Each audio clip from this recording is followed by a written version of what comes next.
Prezados irmãos em humanidade, porque de fato nós somos irmãos. Amigos já passa para um grau diferente de conquistas e de peculiaridades. Então, prezados irmãos em humanidade, desde que eu conheci a doutrina espírita, que é a doutrina de Jesus, ora renascida no pensamento espírita, o conceito, o entendimento de Deus, do Cristo, da Mãe de Jesus e de toda a falange de luz que assiste os mundos, como Jesus nos esclareceu, que na casa do meu pai há muitas moradas. O planeta Terra também é uma das moradas de expiações e provas e que tem os seus condutores. Eu me posicionei despertando, abrindo os olhos para a luz, para a verdade. Me posicionei perante o meu Pai Criador, Deus, a inteligência suprema do universo, no entendimento de renovação. Claro que é paulatina, porque ninguém se santifica do dia para a noite. É um processo de despertamento, de exercícios, de disciplina, de lapidação da persona. Então, eu fiz, eu vou dizer uma linguagem mais conhecida, um pacto com Deus. E a proporção que eu entendia, eu me posicionava mais ainda nessa fidelidade a esse compromisso de ser honesta, de ser sincera, de ser verdadeira 100% dentro da condição que eu pudesse perceber. Eu não sou filiada a nenhum partido político. Mas, como já disse em outros momentos, eu percebia a movimentação das coisas e não conseguia fazer como um quebra-cabeça, várias peças, eu não conseguia montar o quebra-cabeça. Mas, a partir do momento que eu comecei a perceber e fechar esse diagnóstico do que acontecia, e busquei conhecimentos através de fontes que eu elegi como verdadeiras, como pessoas cultas, como pessoas que têm uma história, uma trajetória profissional ilibada, não só de cultura, como de ética e de moral. Eu comecei a ouvir essas pessoas, como também a ler muitas coisas. E comprei também muitos livros pela internet, livros estes que a academia não me fez conhecer. Não existia no nosso currículo de sugestões complementares de literatura. Então, eu encontrei no movimento Brasil acima de tudo, Deus acima de todos, Deus, pátria, família e liberdade, eu encontrei a minha identificação. Até porque a doutrina espírita trouxe para mim esse entendimento profundo de que as leis de Deus trazidas por Jesus de Nazaré, contidas ali em simbologias, em parábolas, em alegorias no Novo Testamento, hoje ampliadas, tirado o véu da letra, esmiuçadas pelo Consolador prometido, me deram todo o embasamento para que eu defendesse essa bandeira. Porque tudo que foge, ou qualquer ideologia, não interessa como rotulem essa ideologia, que ela promova, que no seu programa tenha como base o materialismo, a retirada da ideia de Deus, já tão precária da humanidade, porque até aqueles que dizem crer que existe a inteligência suprema criadora ainda estão muito frágeis e incipientes e ainda cometendo muitos desatinos. Imagina se a ideia de Deus for tirada da espécie humana. Então seria recrudescer a animalidade, e muito pior, porque a animalidade, ela tem a lei natural, as leis materiais, ela tem um domínio maior sobre o reino animal irracional, dito irracional. E na espécie humana, foi uma conquista do espírito, do livre-arbítrio, do raciocínio contínuo.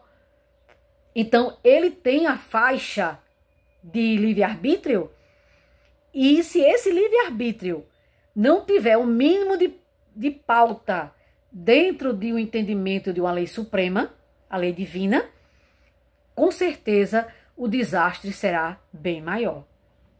Então, a partir dessa ideia, dessa premissa de que Deus acima de tudo, porque é em Deus que nos movemos e existimos, como o apóstolo Paulo falou.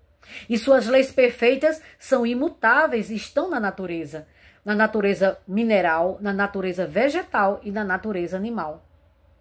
E na natureza hominal.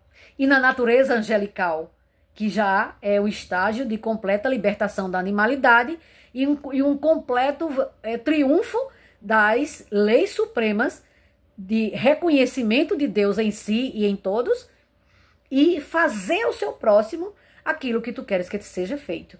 Desenvolver a capacidade de liberdade, mas uma liberdade no foco da compreensão dos direitos e deveres. Direitos e deveres. Para você saber transitar na convivência humana. Não fazer ao próximo aquilo que você não quer para você. Isso, as civilizações milenares, os seus ícones da filosofia, do raciocínio, já pontuavam de outra forma, com outra linguagem, conforme o tempo, conforme os costumes daquelas localidades. Então, eu me considero de direita, mas no conceito de direita conservadora, no conceito, tudo que eu acabei de falar. Deus acima de tudo.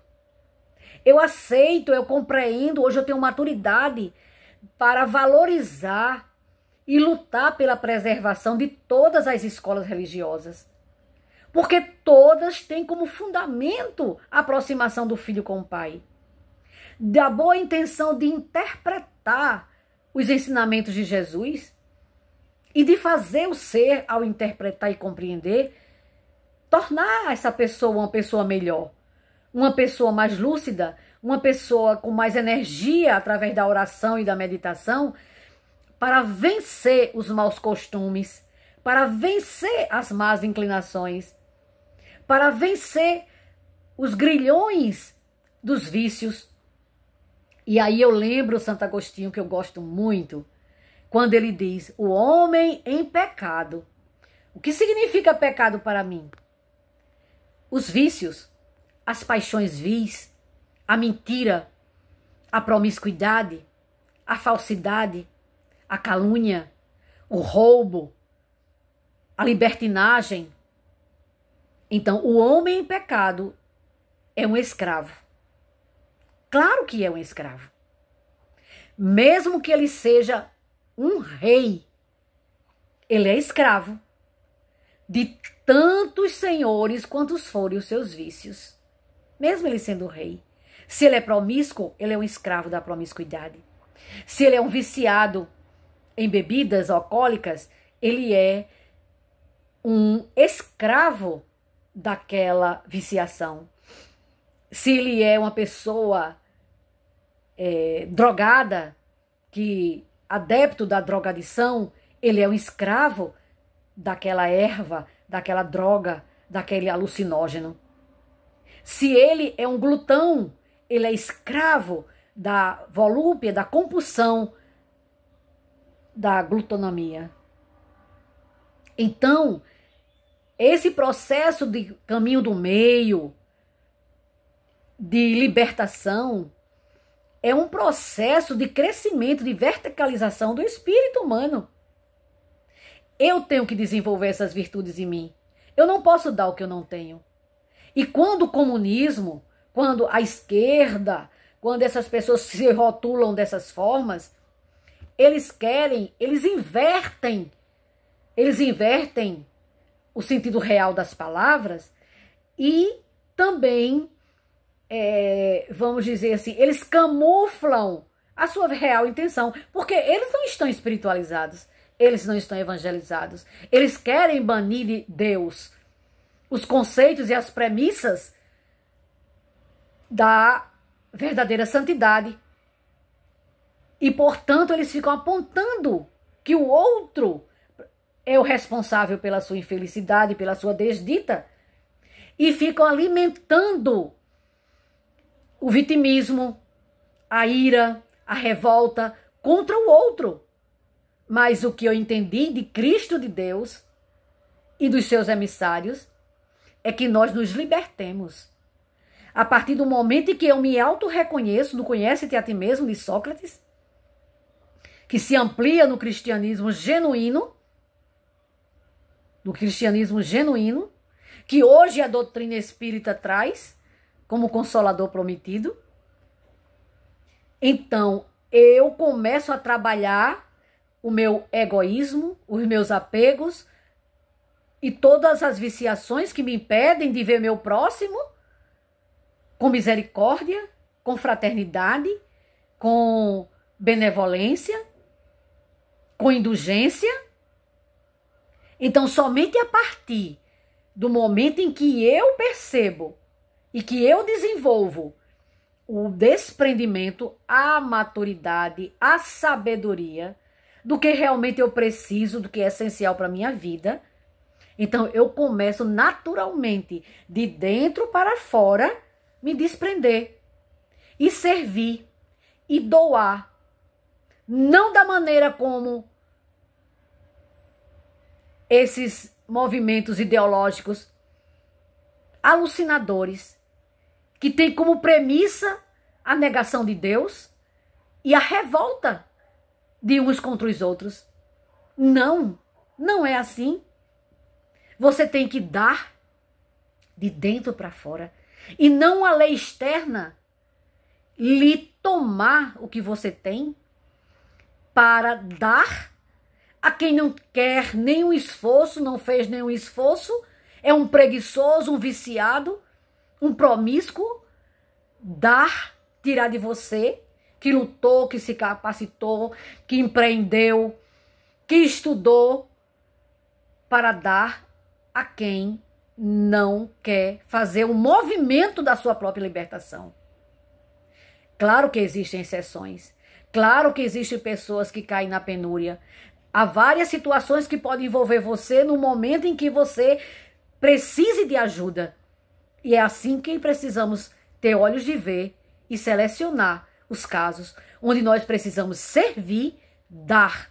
Mas o primordial é, depois de dar, ajudar essa pessoa a se levantar, a sondar as suas aptidões e ensiná-la a pescar, para que ela tenha a dignidade de pescar, de trabalhar, de gerar o seu próprio sustento, uma profissão, uma aptidão, para ela se tornar realmente uma cidadã, um cidadão digno e estar de pé na sociedade, e não na ignorância intelectual, na ignorância moral, na penúria material, como um paralítico de mão estendida para receber e para ficar prisioneiro daqueles governos que assambarcam os tesouros de quem produz para dar e acomodar e estacionar aqueles que têm um pendor, uma tendência viciosa da preguiça. Então eu me posiciono dessa forma mais uma vez, porque, como disse no início, eu não sou filiada a nenhum partido, mas eu entrei, arregacei as mangas e entendi que o filósofo Antonio Gramsci, italiano, os seus escritos, os seus cadernos nas mãos dos sociólogos ateus da escola de Frankfurt, na Alemanha, repaginaram o comunismo, não mais como uma tomada de poder através de armas, de tanques, de bombas, mas sim através de uma sutil e maligna, como uma serpente sorrateira, entrar para ser implantado na civilização judaica cristã do Ocidente e destruí-la nas suas bases. O que nós presenciamos e constatamos atualmente. Então, essa malignidade que hoje a esquerda, todos esses partidos de esquerda elencam para destruir as leis divinas, a ética grega, a moral cristã genuína do Novo Testamento, né?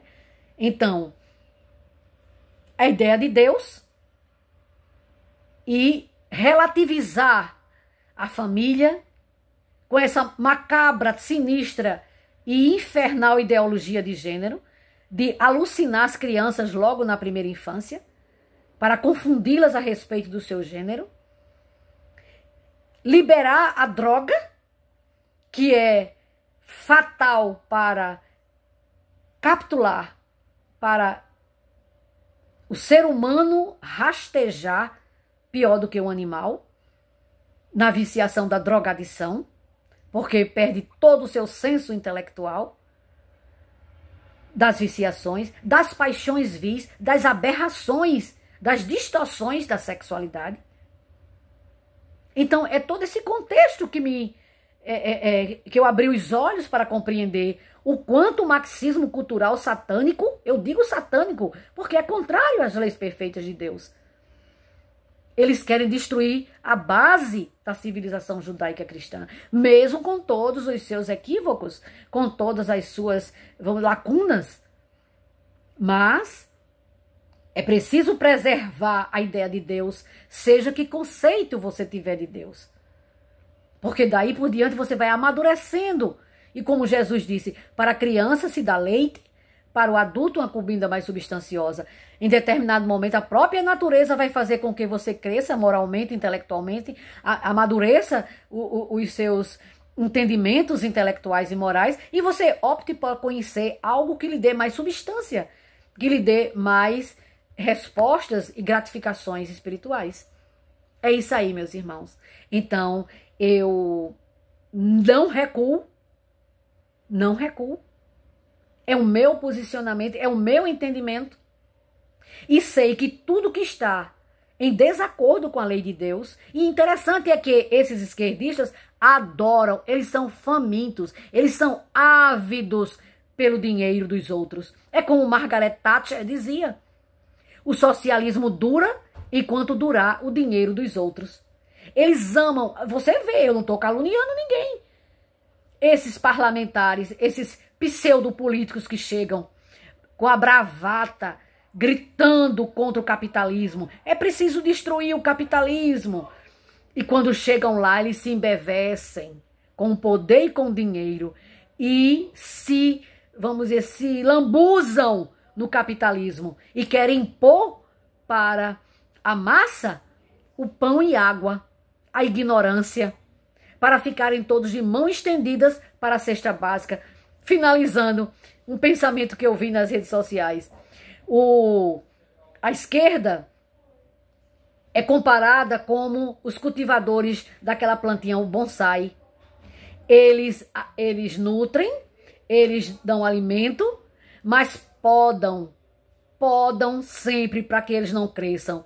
Então, para que a esquerda exista, é preciso que exista pobreza, ignorância intelectual e moral e escravidão, para que eles achem que eles são os benfeitores, que eles são os seus protetores. Entende? Entende? O bonsai mantém vivo, alimenta, mas poda. Ele não pode ter, como o próprio Lullis diz, na hora que uma pessoa adquire uma capacitação profissional e um emprego para ganhar mais do que 2 ou 3 salários mínimos, eles não voltam mais na esquerda. Ele diz isso numa das falas dele, no momento de sincericídio dele.